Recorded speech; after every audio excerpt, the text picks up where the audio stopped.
Have something to say about all of that. My question is, if anybody comes to you and asks you, what is jihad? What would you, Where would you be start the answer? from? Where would you start? Because obviously there's so much involved. There's a lot. It would And be too big. If you start quoting verses from the Quran to a non-Muslim, they might get a bit funny. According to the methodology that we're offering in this program called Misconceptions, we're showing the Muslims how to properly respond. Do not be offended. Don't get upset. Don't try to get in a defensive position. And it's okay to say, I don't know, when you don't know. Nothing wrong with that. A very good point. That's it. What we generally say is to respond like this. Say, thank you for asking me about my religion. Try that. Thank you for asking me about my religion. As soon as you do that, you'll relax, and so will they. Then mention, we have to tell the truth. We cannot lie or we can go to hell forever. Another very important point is we have all of the resources that are preserved. We're not depending on people's imaginations or dreams to come up with answers.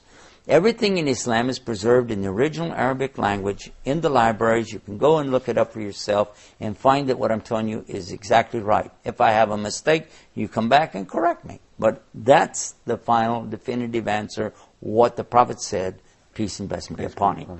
Now let us look to the next thing to mention.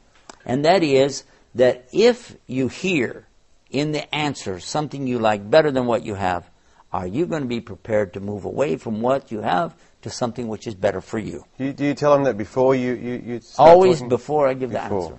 Always before. So it's like, I'm going to give you the answer. If you do like it, are you willing to come closer? If they or are you say, going to move I don't care, away then I completely? don't care either, so go ahead, have a nice day. Okay. Because if a person is rational, and this is the only kind of conversation to have, is a rational conversation. Yeah. You don't argue with insane people, right? No, And let it go. You need a bit of reason there. But if a person says, yes, if I see something good, I would go to it. But if he says, no, I like bad stuff, okay, bye. I don't want to waste my time. Then simply said, the word jihad is misused. The word jihad is something very broad. It means any kind of struggling and striving. And it can even be for something bad. Not always good. But in a sense, we're looking at it being ascribed to the accomplishments that are positive. However, the word we're really looking for that's in the Quran, that's in the Hadith of Muhammad, peace be upon him, is clearly the word qital. Qital is a word very clear, could mean death. It is combat, and it can be mortal combat. When people are engaging in martial arts, this is a form of combat. This could be qital. If you're fighting all the way, you're willing to go all the way to the end, this is qital. That's why they use the word fight in the translation. But when it says kill them, it is not moving to a whole new word. Because fight and kill are not the same thing in English. You can have a fight with your wife. You can have a fight with a principal. You can have a fight with a banker. But you're talking about oral. You're talking about arguing. Yeah? But when you talk about fighting in a boxing ring, you're getting closer. But still, you're not out there to kill somebody. Yeah. So how do we take fight and get killed is because qital means that if you continue all the way, the ultimate of qital will be death. Somebody will die unless they stop. Now let's look to the verse 190 and see what does it say. It says, engage in qital with them if they engage in qital with you.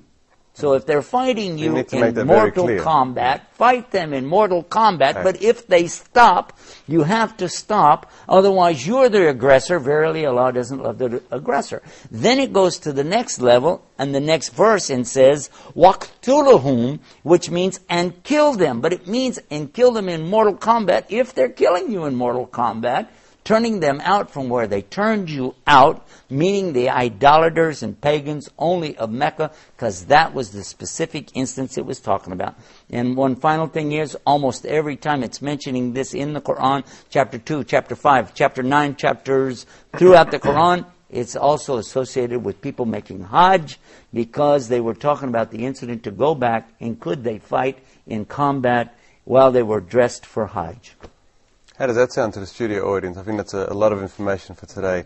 Like I said, we've spoken about jihad, we've gone into the meaning of jihad, and we've talked about how to respond when people kind of look at it and kind of relate it to violence. So we can, if you break it up and answer truthfully, inshallah we'll give some definite meanings to That's jihad. what it's all about. So inshallah, we've all benefited from that today, alhamdulillah.